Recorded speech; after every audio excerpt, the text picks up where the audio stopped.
Book Beat. I'm Noel-Bassior, and this is the show where we feature authors talking about their latest books and guest experts in the world of writing and publishing so that you can write your own books. And that's what we want you to do on this show. I always joke this is a show that, actually has homework, which is find a good book to read this week. And if you can't find one, why not think about writing the book that you want to read? So write the book yourself. This is the time to do it. Self-publishing is exploding. Anybody can have a book, which is good news and bad news.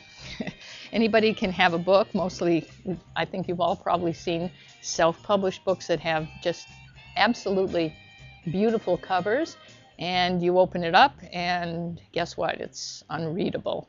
So the thing is to have a good self-published book. And the experts that we feature on this show, always at the top of the hour, are people that are going to help you with all the things that you have to do to make your book the best book possible. So in a minute or two, we're going to be joined by Penny Sansevieri. And she is author of Red Hot Internet Publicity. And then in studio, we're going to have Patricia Birch, and she is the author of Freedom from Food, a quantum weight loss approach, which is really a revolutionary book about how your thoughts can actually make you thin. And if you're tired of dieting, please stay tuned for this. And then we have Cynthia Rowland, who's going to join us in the final segment.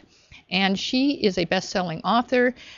She has written The Magic of Facial Exercise, but she's got a new book coming out this fall, and she does facial fitness. She has an amazing system for keeping your face fit so that if you're wondering if someday you have to make that choice and decide whether you might want to have plastic surgery, if you do facial fitness, that may be a question that you never have to ask yourself. You never have to take that risk.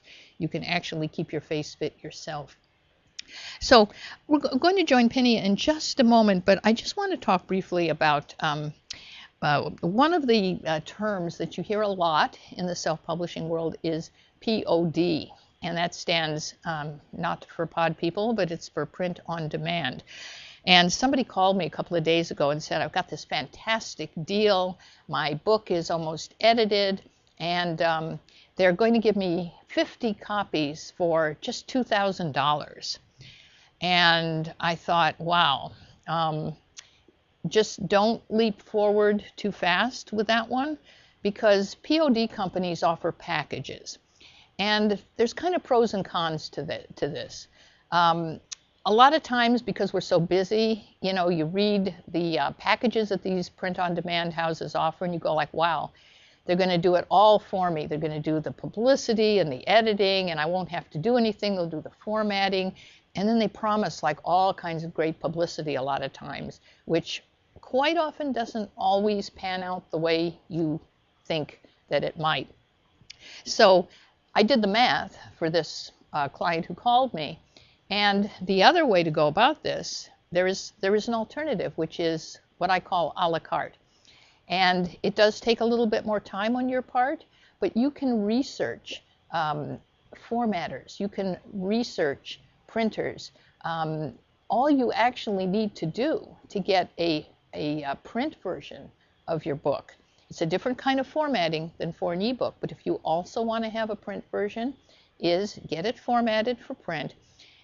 You can do that as cheap as $38 by yourself. Now with Kimberly Martin's program at self-pub.net, I believe is her website. She's been a guest on this show. Or worst case scenario, you might have to get somebody, it might cost you a couple $100s to get it formatted.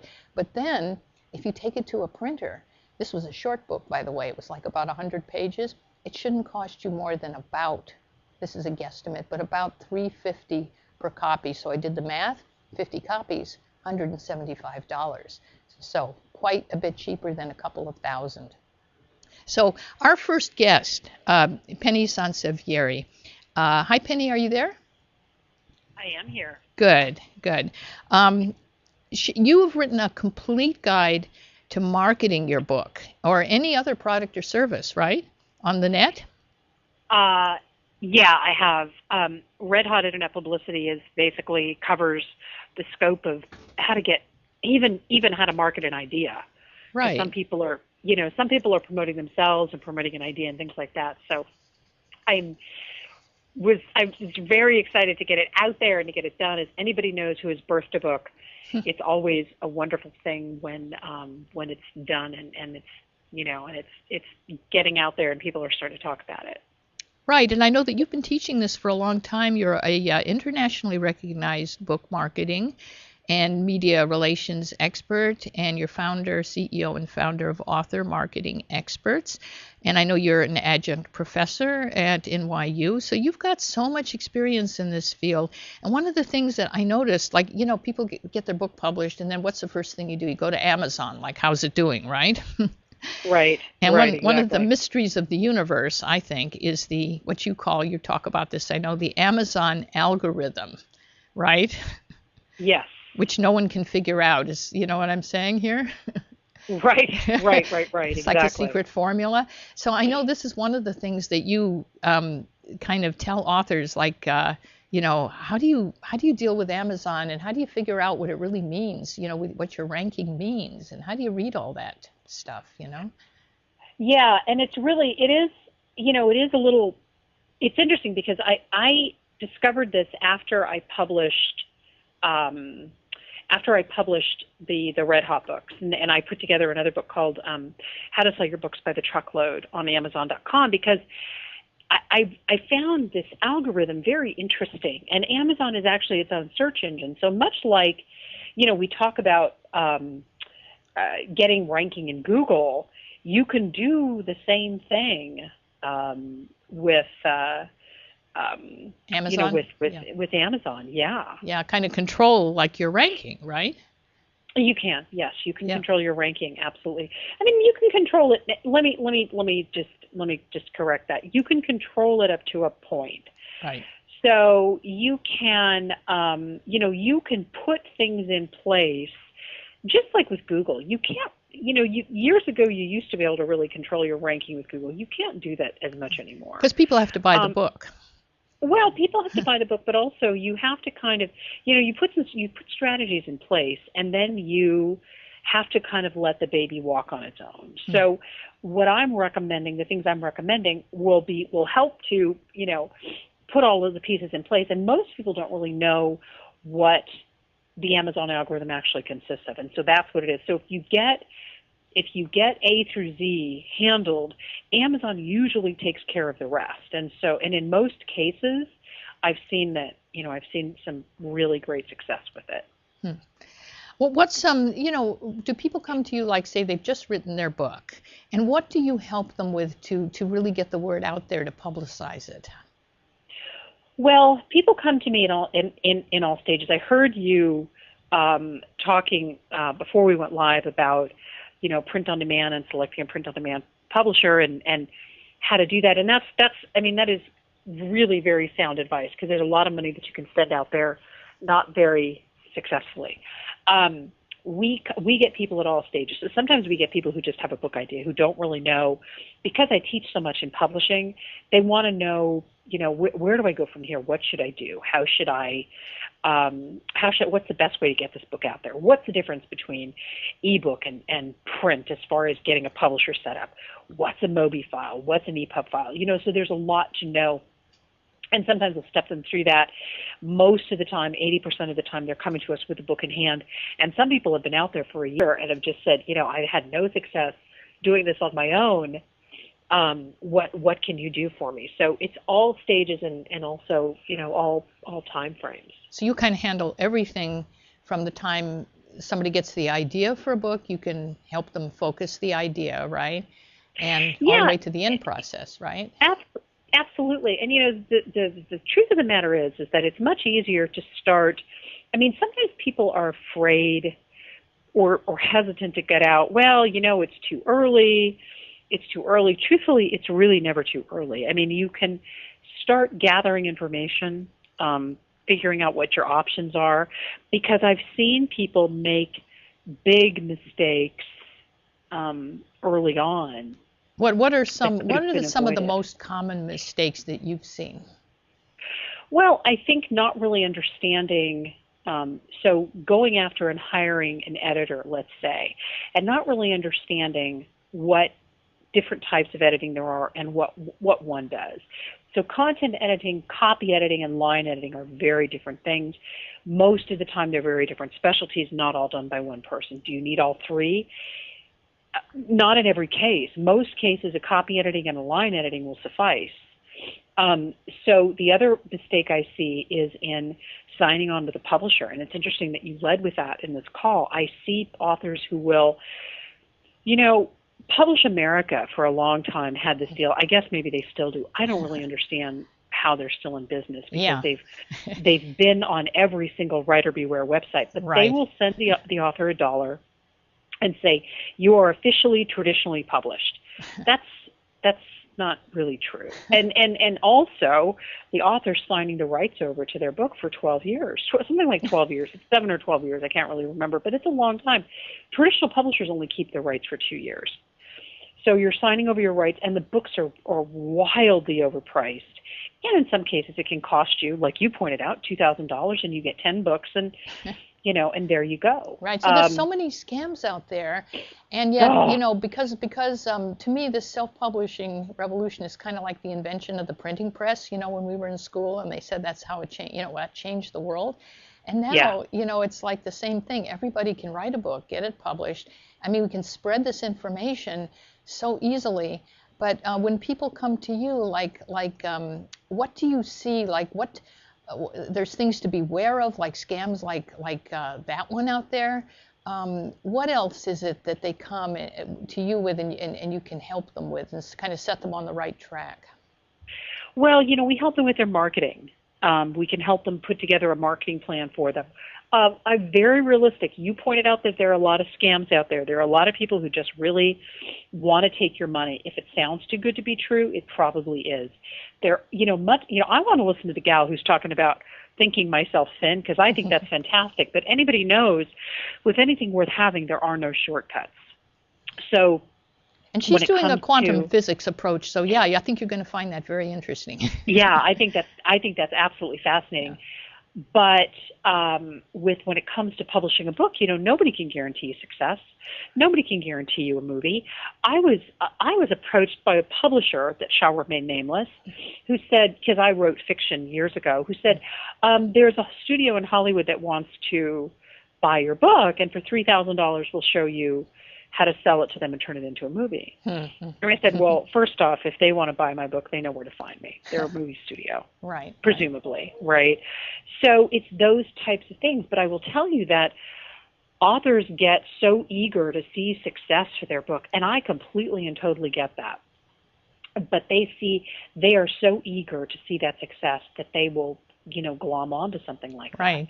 But you kind of steer them into, I noticed in your notes, do you suggest they do set up a website for the book? Do you kind of show them how to promote the book on their site? And I also know you help them with Pinterest and Google Plus and Clout. Do you want to talk about some of the best things they can do, to publicize their book? Yeah, absolutely. So first and foremost, the best thing that they can do is they can have a website.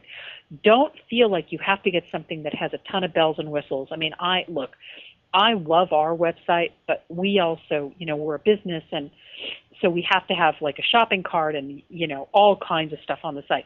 You don't have to have anything near as complicated. 5 pages, that's it. But start with a website first and foremost. I would not recommend self-designing your cover or self-designing your website. I just think we're just too close. It's like self-editing your book, right? Yeah, right. You're Good advice.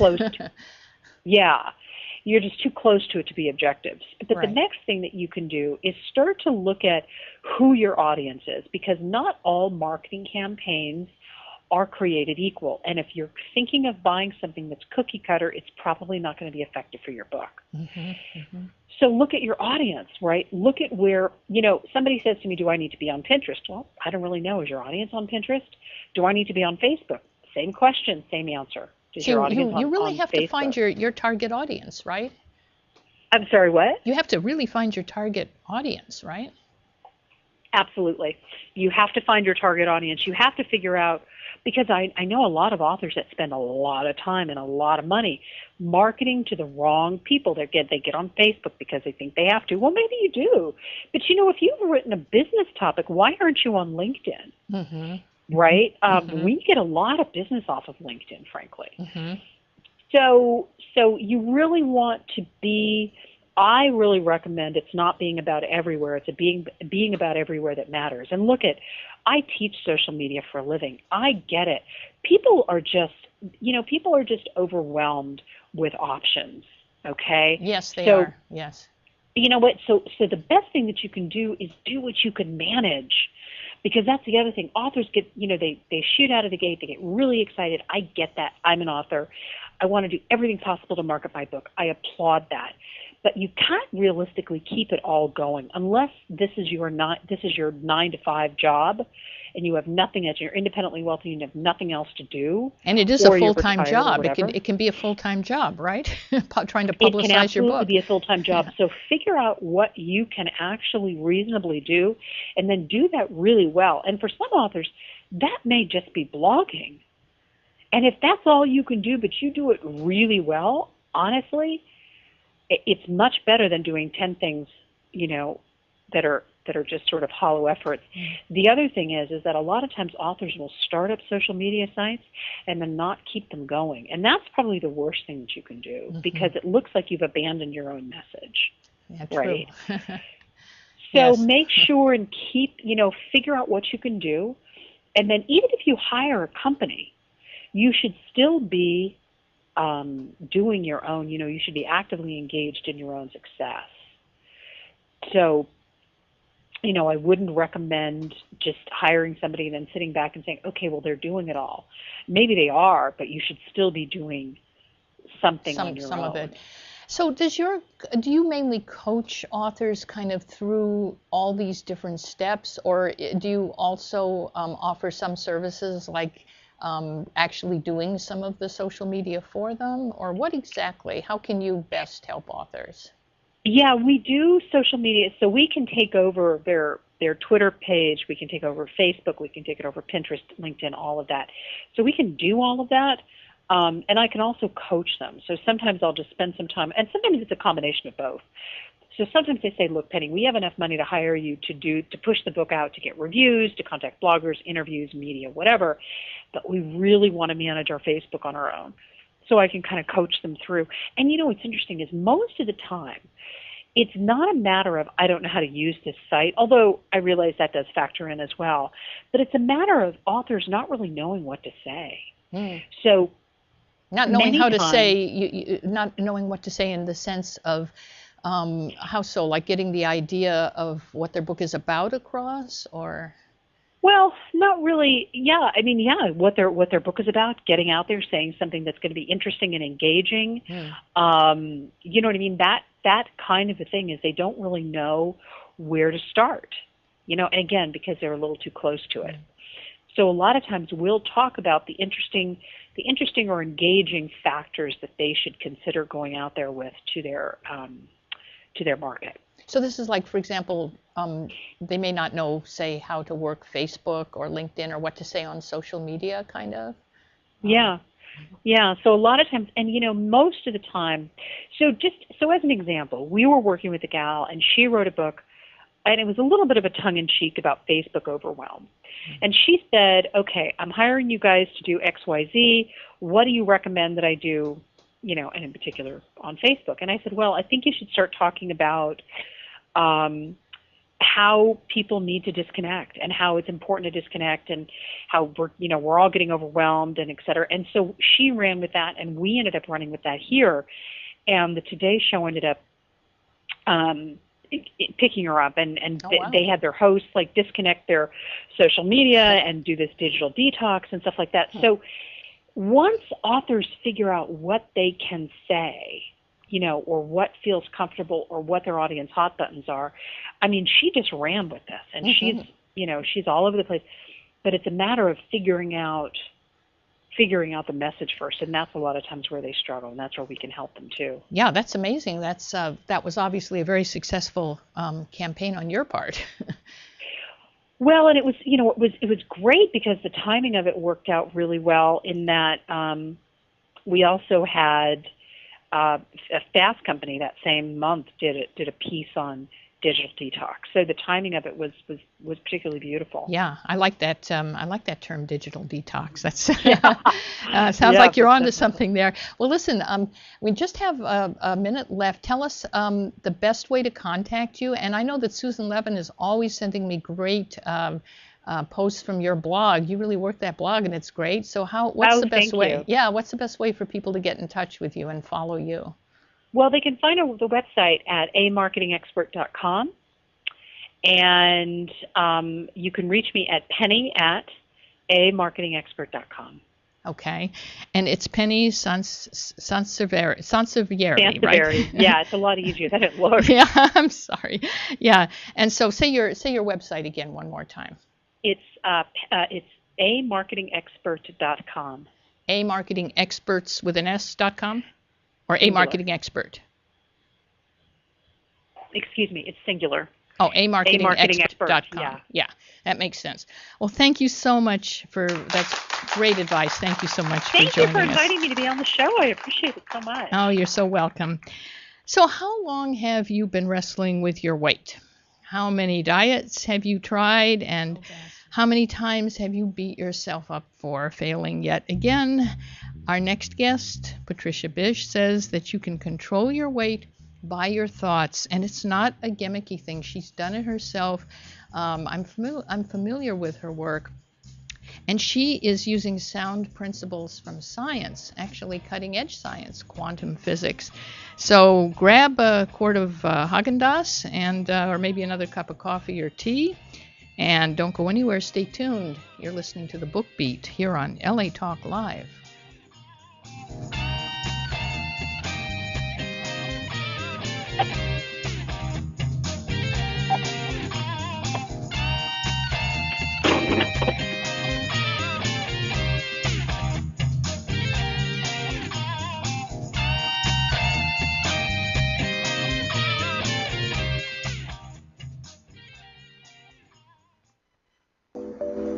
Okra Group Personal Chefs, proud sponsors of Let's Do Lunch with Chef Richard Petty. Okra Group Personal Chefs have been providing quality gourmet culinary services to distinctive homes since 2004. For a free evaluation of dietary needs, call 818-850-9584. That's 818-850-9584. We will design a custom menu that fits your needs. So call us today, Okra Group Personal Chefs. Let us personally make you a dish. Hi, this is Elena, inviting you to join me every Wednesday at noon for Elena's Beauty Talk and more, exclusively on LA Talk Live. You can also catch us on iTunes Radio, R&B, or watch us on Ustream.tv. Reality radio, handcrafted for your listening pleasure. This is LA Talk Live, and we are more than just talk.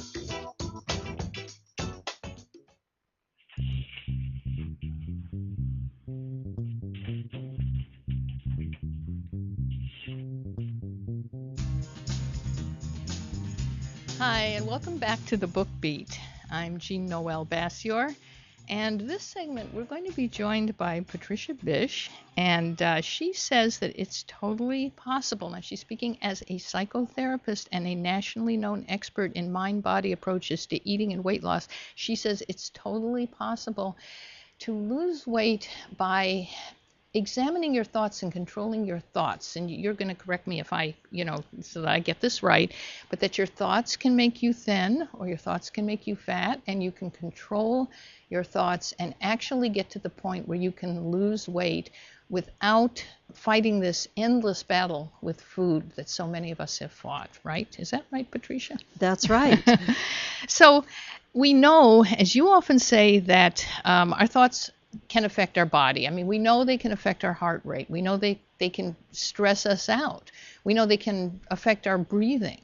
So why can't people kind of accept the thoughts, the thought that, the idea that your thoughts can affect your weight?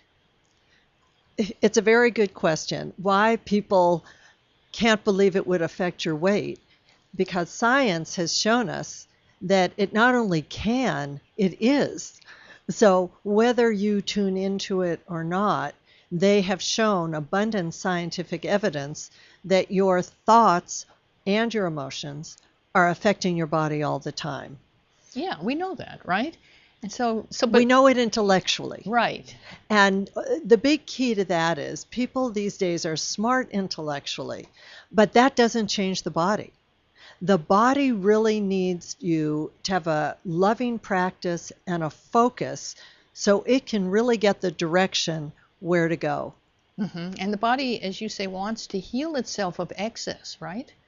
The body was set up, the blueprint from the very beginning, to have a huge elimination system. The skin, the hair, the liver, the kidneys, everything is set up to heal. And we have lost the trust in the intelligence of the body. And that's one of the biggest causes of overweight, because we know that as a child, if you skin your knee, first it bleeds, surprising, then it forms a scab, and then it goes away. We don't have to do affirmations. That's true. That's right. So if I ate too much and I gained 5 pounds, my body would want to balance itself, right? And lose that 5 pounds, right? That's exactly right. There is a homeostasis part of our bodies that keeps our sugar levels at the perfect thing, keeps our temperature at our perfect levels. Homeostasis is a part of the very fabric of our being. We have to go back to trusting it. And once we do in a solid way, then our bodies begin to shift. So we're working with our bodies now. But you had to learn this from personal experience, right? And tell us your story. You were overweight as a teen, right? I was overweight starting about age 10 is when the problem began, and I lost the love of my father. Very painful. Heart loss and abuse are just so big for weight, and it changes you, and you feel very vulnerable and unprotected. So that's where it all begins. You started eating, right? I started eating to protect myself and to sedate the anxiety I was feeling. The world seems scary when you feel criticized or unsafe. So from there, I started to go undercover and build a false self. And on the outside, I was a cheerleader. And by my 20s, I didn't know if I would ever be happy again. And so inside you were really, really depressed. You were kind of putting on kind of outer front, right? But you were also searching spiritually, right? And then you had a spiritual teacher who kind of helped you get with this concept, who introduced this concept of your thoughts being related to your weight, right? No, he actually didn't teach me. It wasn't a weight class, but what it was a mind-body connection. So I learned how to, think a certain way, which we can do to have a better life. I learned how to heal certain diseases. He actually didn't even know anything about weight. Oh, okay. So I had to kind of grab him after 8 years of class to say, okay, I'm a junk food junkie, and I really need to know how to stop eating. I'm a compulsive overeater, binger, and I've lost my way home. Well, this is the amazing part of your story, which of course I do know, but it's amazing because when you told him that, then what did he do? Well, first he said, why don't you just stop eating? When someone doesn't have a food problem, when they say that, as if we didn't know that. Not the right response. No. But he did say, let me create with you a meditation that you're to read 10 minutes a day. That was all. And he said, I want you to get on the scale. I believe in demonstration. I believe intellectual concepts without a demonstration with the scale. To me, I think that's why people are lost and keep putting their beliefs on diets and outside things. So he said, and I want you to eat whatever you want, whenever you want it, and see that your mind really is powerful to change what happens with the food. In a sense, maybe your metabolism. I mean, I believe that people's metabolism is definitely connected because they stop gaining weight from food. Right. But now when he gave you this kind of these directions, as I remember it, you were supposed to eat anything you wanted, though, right? For was it 2 weeks? For 2 weeks. For 2 weeks. Now this was, I mean, to me, It's a big challenge. This would be terrifying, really, because wouldn't you think like, well, I'm going to gain 10 pounds? Yes. Is that? If I didn't have 8 years of study, and if my people who come to me didn't have me coaching them and getting them to the place where they can take that leap, you're still very nervous. You need a loving hand holding you and understanding. So yes, it's very frightening, but then it's so miraculous. What happened? I mean, you ate anything you wanted for 2 weeks. I did. And then you stepped on the scale at the And I end. looked down, and I mean, I was gaining weight just looking at food. And the scale said I hadn't gained any weight. You can't lie with that. You can't lie about that. There it was. And I went into a certain kind of, oh my God. Oh my God. How is this possible? Yes, and if I can do this, what else can I do? Mm-hmm. And that opened up, it's like popping out of a belief system and realizing you have way more power in your life and in your body and your weight than you have ever dreamed of. But you have a choice whether you use it or not. Right. And while you were eating, during this 2-week period, while you were eating anything you wanted, you were reading something every day, right? He gave you something to read, right? It was a meditation. It's in the book. And it's not complex. I do believe that truth is very simple and exists in all things. So it wouldn't have been enough just to read this meditation, because you have to have the foundation, the loving practice to hold you when you leap. You had to believe on some level that this might work, right? As you read it? Yes. Right. It's like you jump out of the parachute.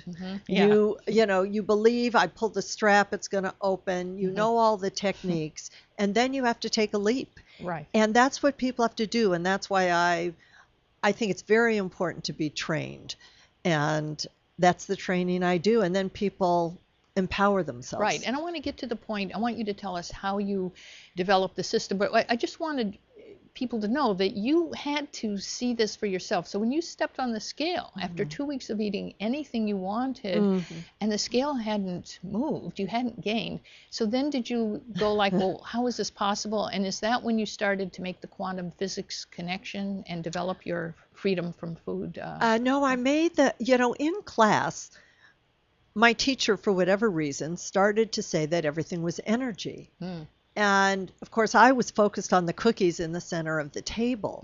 So I was, well, they must be energy. And that's fluctuating and moving and mindless and not intentional. And I thought, wow, I can deal with that in a different way. Looking at food from an energy standpoint, rather than your enemy that just by looking at it will make you gain weight. Right. I began to see, wait, my thoughts could make this move in a different way. Actually, my thoughts are sculpting and forming my body all the time. So yeah, you were going towards that realization that it's sort of from quantum physics. I mean, physics has progressed to the point where we now know everything is not real. It's real, but it's energy, basically, right? So food it's energy units, right? Yes, and it took me out of being a victim to having, people feel so hopeless, as did I. My life was revolving around this problem, to realizing, wait a minute, I can influence my body. I can influence this food coming in, and I can learn to trust my body to take what it needs from the food and release it, because that's how it was set up, that elimination system again. And quantum physics studies everything as fluctuating energy that's intelligent. And it's even our DNA, it's been shown, is influenced by our thoughts and emotions. So if your mother was heavy and your aunt was heavy, you don't have to be. You really have to move from victim to empowerment. And when you make that pop and you really decide to use your mind, and you have to really make a decision and learn how to talk to the cells, then you see a miracle can happen. I think of them that way. It sounds like it. And so is that part of this program that you teach, Freedom from Food? It would seem like, you do have to take control, make that decision, right? And I know you've said it's not for everybody, but it is for people who are willing to think in a different way. So let's say somebody's been saying, my mother was fat, my aunt was fat, it's my genetics, I'm a victim, it runs in the family. Now you're saying, as I understand it, that if they were to take a new approach and say, wait a minute, but I'm me, I'm not my mother, not my aunt, and my thoughts are energy, that food is energy. So how would you then, that's how they start, that's the new way of thinking, right? Yes. Well, so if you're thinking like that is energy, and that everything I eat is making me lighter and lighter. And you have, which I'm calling a Teflon thought, because it doesn't make food stick to you. Teflon just, everything is non-stick. And when you're thinking correctly, then food comes in and it doesn't stick. It doesn't go to your hips. It doesn't go to your legs. The body takes what it needs, right? And releases the rest. When you're thinking Teflon. What a concept. The body takes what it needs and releases the rest. Yeah. We don't think like that, though, do we? No. We think that if we eat one cookie, we have to exercise that cookie off, or we have to only eat carbohydrates, or this or that. We have so many ideas outside of our own self that that we have to do in order to create the perfect proportion we want to live in. But the fact is, the stronger than a diet, stronger than exercise, stronger than anything that anyone can use is their mind. And we just, as humans, haven't completely gotten it yet. No, it's hard because we've been so conditioned. I mean, we've heard all our lives, this makes you gain weight, ice cream, these foods make you, So it is a hard but you're saying it's possible. And I know you've coached people, so you've seen it, right? You've seen it work? I've seen it for 30 years. And I can only say that people have eaten all kinds of things, and I tell them, with the training, don't go out and eat everything you want without the practice sessions and training. Right. This is a system. It's a system. But then without exercise, I tell them, don't exercise, because then you're going to think you lost weight because of the exercise. Right. Prove it to yourself, right? Prove it to yourself. Get on that scale and off that scale in 2 weeks. And every chapter in my book has practice sessions, because you really do need to practice. I believe, to do anything, to accomplish anything. A dancer practices the dance. The martial artist practices the forms. And no matter what you accomplish, you have to really put your whole self into it, and then take the jump or the leap. And this is such a revolutionary concept. I mean, this is, we don't hear about, this quantum physics and weight loss. It's not on our mind when we get up. Most people are going like, what's the new diet this week that I'm going to be on? But yet you've got the book. You've been doing this for a long time, the clients. And I think it's that's why I wanted to have you on the show. I think it's just an amazing approach to weight loss, because there's such freedom in it for people, isn't there? Yeah, the name of the title is really true. Where my life used to be about food and trying to look pretty and this and that, and have a body that I wanted. Now I can eat whatever I want. I never gain weight from food. That doesn't mean I don't try to eat, things that make me feel good, but I don't gain weight from food anymore. And that's something people can all have. You are definitely proof. People can see that you are proof that the system must work. Maybe not for everybody, but for those who have the courage to try something new and different. Thank you so much for being with us. Thank you. It's wonderful being on your show. So you go to the gym to tone your body, and you can firm your muscles and get definition. And so why can't you do the same thing for your face? You may have heard of facial exercises, another revolutionary concept, but do they really work? Our next guest, Cynthia Rowland, who's going to join us after the break, says that you can lift your face with facial exercises and never have to worry about that horrible choice of should I even consider plastic surgery, which is kind of scary. So don't go anywhere. Stay tuned. This is the Book Beat.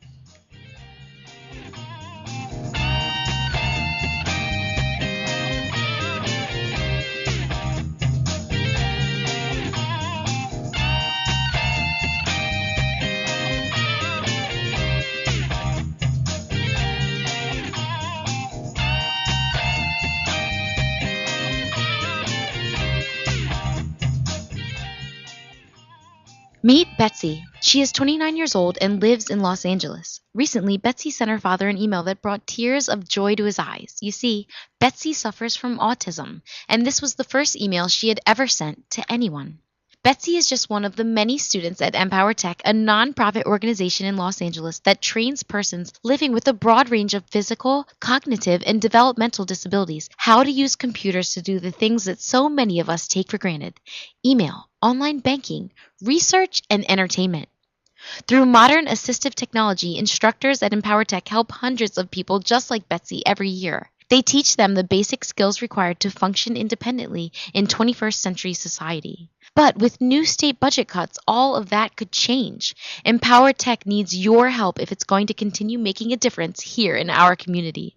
Please visit www.empowertech.org. That's www.empowertech.org to make a secure, tax-deductible contribution and to learn more about this important community resource and to see for yourself what some of the amazing students and teachers do on a daily basis.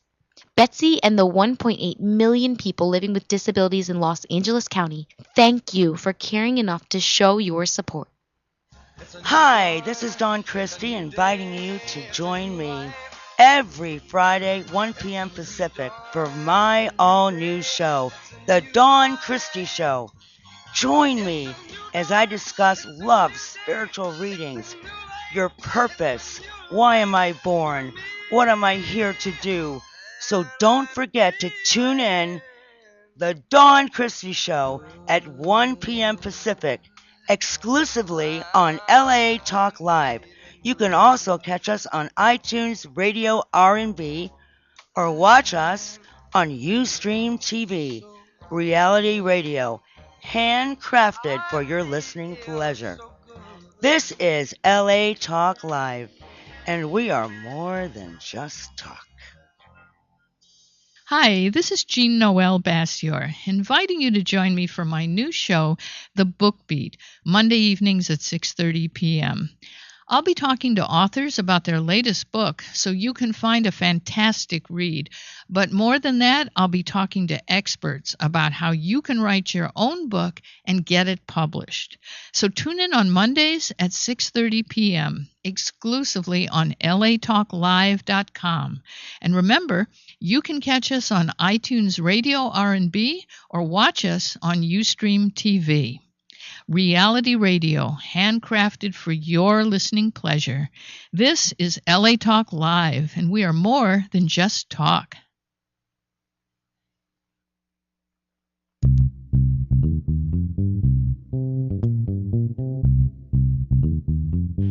Hi, and welcome back to The Book Beat. I'm Jean Noel-Bassior. That music, by the way, is by my brother, Rick Fleischman. And thank you, Rick. Love that music, as always. And we have with us today Cynthia Rowland, who is a best-selling author and widely recognized natural beauty and anti-aging expert. And she is founder and president of Cynthia Rowland Beauty Systems, a company dedicated to providing highly effective anti-aging products to women and men. And you developed Facial Magic, right? Which I know is wonderful because I have worked with you. And it's a program with a series of isometric movements for facial fitness. And you've sold over 1 million DVDs worldwide. You've been on The View. Yes. You have impressive credentials. You've been on The View, The Doctors, The Today Show, and Rachel Ray. Yes. And many others, I'm sure. Yes. So, but you grew up in Oklahoma. You say your father was a cattle auctioneer, right? Yes, he was a cattle auctioneer, and he owned his own commission sales barn. Yeah. So when I was little, growing up, my mother ran the restaurant in that, and so I was around cattle all my life till I decided to leave Oklahoma. And right now you look about 12 years old. Thanks, Jean Noel. And so but in Oklahoma you were far away from Hollywood. Yes. What made you interested in beauty and facial aging? And That is a great question. My mother's best friend, Carly Fellable, brought to me when I was 8 years old a Vogue magazine. And I saw that magazine full of beautiful ball gowns and beautiful people. And it was the Society of New York and Los Angeles. And I told my mother, that's where I'm going. And she said, what are you talking about? And I said, that's where I want to be. I want to be a part of that. And it never left me, Jean Noel. I wanted that. And here I have it now. you did it. Don't have all the ball gowns, but Yeah. still. How'd you get into facial fitness? Like, how did that start? That started because I looked in the mirror one day, seeing myself really without holding my eyebrows up, and I realized that my left eyelid was sitting on my left eyelash. And Not I good. thought, not good. It's the first sign of aging. And I thought, I just cannot see myself just putting up with aging. So because I had worked for Jack LaLanne years before, I always felt that fitness was something that we should always pay attention to. But when I saw my face aging, it didn't even occur to me that I could fix it with fitness, because I began looking at surgery, and the doctors wanted so much money to cut perfectly healthy tissue and then suture it back. I just could not make it work in my mind, because I had 2 children who needed tennis shoes, jeans, sports equipment, lunch tickets, things like that. So for me to take $3,500 out of my working budget and spend it on myself just wasn't going to Plus, happen. was it scary to think of that? Well, cutting in? yes. I had seen one of my girlfriends who had actually had an eye surgery done, and her eyes were no longer symmetrical. They looked pretty crooked. And when I had seen her, she was just 6 weeks out of surgery. So she had green and yellow bruising, and purple too, under her eyes. And I just didn't feel like that was something that I would want to do for myself. And it's always a risk. It's always a Always risk, a isn't risk. it? Yeah. Always. Yeah. We so- hear stories almost every day of young women who think they need something done, going in under the knife, not paying attention to all the telltale signs. I mean, you have to really be picky about picking a surgeon and make sure that he hasn't had a fight with his wife Right. that day. He might be having a bad day. Yeah. Exactly. Yeah. Yeah. And I've had, one of my girlfriends who did not go through facial magic with me actually had her eyes done, and the doctor left her on the table while he went to have lunch and to the bank. Oh, my goodness. Yeah. And left her on the table, and she has never been the same since with her eyes, because they tear all the time. Oh. And she used to wear false eyelashes. She has no eyelashes, but now she has no eyelashes. Well, we do hear these scary stories. We have a lot of baby boomers who are not thinking like our parents, right? And so it seems like you've got, we go to the gym, right? So you've got an alternative that it's just not that much of a leap to think, why can't we exercise our face like we exercise our body? Yes. And once you start exercising your face, Jean Noel, you don't have to do it every day after you've learned the program of facial magic, because you do that 6 days in a row. However, once you get your face in shape, you don't have to keep doing that. You can back off, do it 2 or 3 times a week to maintain your lift. And that is pretty easy, just exercising for 30 minutes 2 or 3 times a week. Yeah. Do you want to show us an exercise? I would be delighted Yeah, to because show so we you can an really exercise. understand what it's like. Let's do the upper eye exercise, because so many women, they suffer from sagging eyelids, and it's all because the forehead muscle begins to elongate. And when that muscle elongates, it pushes into the orbicularis oculi muscles and causes hooding and all of that. So let's just take the 3 middle fingers of each hand, place them underneath your eyebrows, push your eyebrows straight up, slightly outward, and hold them as tightly as you can in this position. Drop the palms of your hands to your face. Using your forehead muscle, you want to push down into your fingertips. We're counting to 5. 1, 2, 3, 4, 5. Remove your hands. Big breath in. Blow it out. Let's get right back into position. We're going to do one more of those. Fingertips under the brows. Push straight up, slightly outward. Drop the palms of your hands to your face. Look straight ahead. Use your forehead muscle. Push down into your fingertips. This is all about resistance and contraction. 2, 3, 4, 5, 6, 7. Close your eyes. 8, 9, 10. Release. Take a deep breath. And just do 2 more of those, and you've got your 35 seconds in to give yourself an all-natural eye lift. Nothing is cut. Nothing is sutured. You don't lose feeling, and you look younger, and you can tell by looking at my forehead, nothing on there. No lines, no wrinkles. Right. Yeah. And you start to feel all these muscles in your face. Yes. And these are not the muscles that we usually use, like when you smile and stuff. I know you have, the exercises around the mouth and stuff. Right. And I feel like it's using a totally new set of muscles I didn't know I had, but you discover that they're there, right? Exactly. And when you do this exercise program and you lay down at night, especially in the beginning, you can feel your entire face lifting up and back into the hairline, just like a facelift without surgery. Why do you think it is so hard to get this concept across to people? Because this has been around for a while, and it's like, wouldn't you think that at least say 2 or 3 of 5 people that would be doing this? Yes, you would think. When I first heard of this and I saw my own face change, I really felt it should be front page news. Yeah, it should be. It should be. Right. Because, God bless the doctors, because we certainly need them in certain situations. However, if you want a younger looking face, surgery isn't the answer. Because more and more articles are coming out that once you've had your face cut and sutured, it no longer looks young. It just looks done. Right. And then you get these gals who do 2 or 3 procedures, 5 procedures. I have a friend, I swear she's had 14 procedures.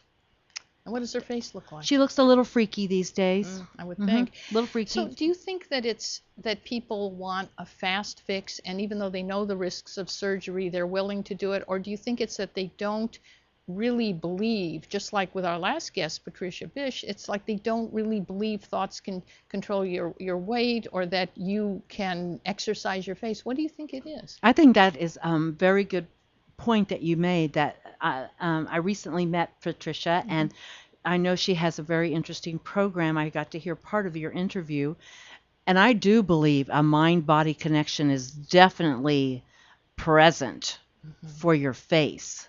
And people think that surgery is fast. It's not fast, and it takes a year, maybe longer, to heal all that tissue and all those network of blood vessels and just all the things that are under the skin. It takes a long time to heal that. Whereas with exercise, there's no downtime. There's what no could you healing. accomplish in that year? Oh my gosh! In 9 to 12 weeks, I usually tell women that they will look at least 10 to 15 years younger in 9 to 12 weeks. And that's like how many minutes a day? 34 minutes a day. And is that 6 days a week? 6 days a week. Yeah, so for the first 3 months. Half an hour a day. Yeah. A little more, half an hour a day. Well, in the beginning, it's even less than that. I'm Okay. saying when you get to the 8th, 9th week and you're doing You're doing all more. 18 Yeah, so exercises. you're building. Yeah. Right. So a year, just think a year of facial exercises would, because I told you about this once. I had a trainer who had a woman personal trainer. She had every muscle was sculpted. I mean, she had a body to die for. But her face did not match her body. And I had just met you, and I kind of broached this idea to her, and she just dismissed it. Here was somebody who had spent all this time in the gym sculpting her body, and she had done it all herself. She didn't even have fitness trainers herself. She figured this out about her body. But I ran into this resistance, like it won't be true of my face. You know why? Because so many people, when they think of facial exercise, they think of contortions, twists, puckers, and funny faces. Mm-hmm. Well, that's not what we're about. Facial magic is an isometric with resistance and contraction. And we use our thumbs and our fingers to anchor the muscle because the bones, the muscles in the face are attached to bone only on one end. Not like our arm or our, elbows and all these different places that have hinges. Face doesn't have that. So you've got to go in and create an artificial anchor. And some people are a little resistant to that. Yeah. They just think, oh, no, that's a funny face, or, that won't work for me. Because that's how I felt initially about what I was learning when I first went to Colorado to learn about facial exercise. I had remembered that Mr. Lelaine had, kind of made some contortions and funny faces, and he was saying, oh, I'm doing facial exercise. Well, it didn't do anything, but Jack LaLanne, God bless him. God bless him, Yeah, and he broke through a lot of, ideas, with, remember him pulling yes, tugboats. he was the trailblazer for exercise. He was. Yeah. Now, because you have in your book here, I love one of the names of your chapters, which is At Least I Have My Original Face. Yes. And I've always thought that's, something that I want to have as my original face. It'd be scary not to have my original face. Yes. Because then you could start from that place, right? Can you start at any age with this? Any age. And in fact, my oldest client is just turning 92. Oh. And I do have a picture of her actually, but if you saw her, you would think maybe she's in her 70s. Wow. And she's been doing facial magic for 10 years. I see her privately. She's a Beverly Hills woman. And boy, does she, and talk about her body. Her body is slim. She's got great energy. She rarely needs glasses to read. She only takes one medication. I mean, truly. Yeah, this is the direction I think a lot of, boomers are going in. And then there was that generation ahead of boomers that, like, she's a real pioneer from the greatest generation. So let's clear up a little bit of confusion about your book on Amazon, because it was the title, The Magic of Facial Exercise. So people thought what when they saw it on Amazon? Well, I was on the doctors, and they held up my book and said, oh, everyone in the audience is getting this book. Well, people at home assumed that the exercises were going to be in the book. There are 2 exercises in this book. So when women would buy the book, even though it was destined to be a best-selling book, because Barnes & Noble called me personally to tell me they had not had a book sell like this in 20 years. Wow, that's amazing. Okay? Yeah. So when women got this book home and realized it didn't have any pictures in it, and it didn't have the exercises in it, somebody started a smear campaign with 121 identical sentences and So if you go to Amazon, it's very misleading. That's the point we wanted to just kind of set the record straight. So just ignore what you see on Amazon. It is a very, very interesting book that will put you in the mood to. You'll really understand why these work and why it's important, right? You cover That's things exactly right, and it's all about natural beauty. Yeah. Rather than beauty via a stab with a needle or a scalpel, right, or a suture. Because to me, that's not natural beauty at all. And you have another book coming out. Yes, I do. And what's that going to be? Well, it's about beauty again, because that's what I know. So you write about what you know. But the woman who is helping me put this book together said, I want you to start with Cleopatra. And let's talk about her beauty. So I had to do a lot of research about that. And so it's written. It hasn't been designed, but it's written, and I think it'll be a great read for everyone. Right. Now, for people who actually want to learn your system of facial exercises, how do we do that? Well, come to my website, and you can come to facialmagic.com. That's FACIALMAGIC.com, and go into the shop page and look to see about what kits we offer, because we have 6 different kits. DVDs, right? We have DVDs and CDs, and we have skincare, everything you would need to keep your beautiful face looking younger for years and years. But your DVD actually does take people through all the 18 exercises. Yes. Right? So it's really possible to do that. Yes. That's where you get the exercises. That's right. That's where you get the exercises on the DVD. And then now we're training also, Jean Noel. Every Monday I train on the internet with all of my users. And so all over the world, no matter what time zone you are in, you can participate in the training online with me. So how do we get to, what's the website? First, you have to again? buy the kit so that you know how to train yourself, Okay. and then you train with me, and it's only $25 a month to train. That sounds like, because you kind of feel like you want to coach, Yes, probably. I do, and I Yeah. like coaching women and men too. And you're very, very good at it. And I know that you've also worked with people who have had plastic surgery, haven't you? Many times. So in other words, it's not you don't necessarily wreck your face forever with that. Can the facial exercises still help? Or? Yes, a lot. Because believe it or not, it's just weeks after you've had a surgical procedure that the muscles begin to soften again. And that sagging is going to start happening again. Yeah. And so, for 5 years down the road, you're going to think, oh my gosh, I've got to do this again.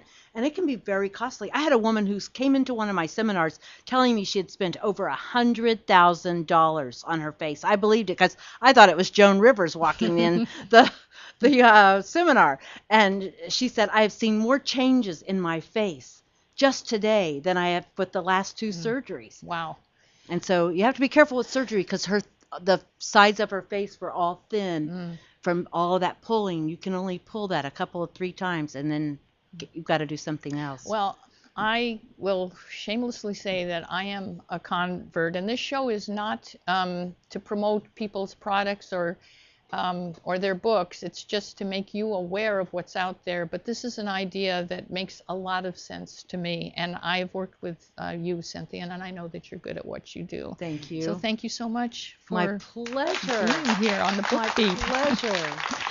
So join us next week, same time, same station, for the Book Beat. And this is the show with homework. Remember, this week, find a good book, or if you can't find one, start writing the book that you want to read yourself. And remember that all these shows are archived here at LaTalkLive.com, where we are more than just talk.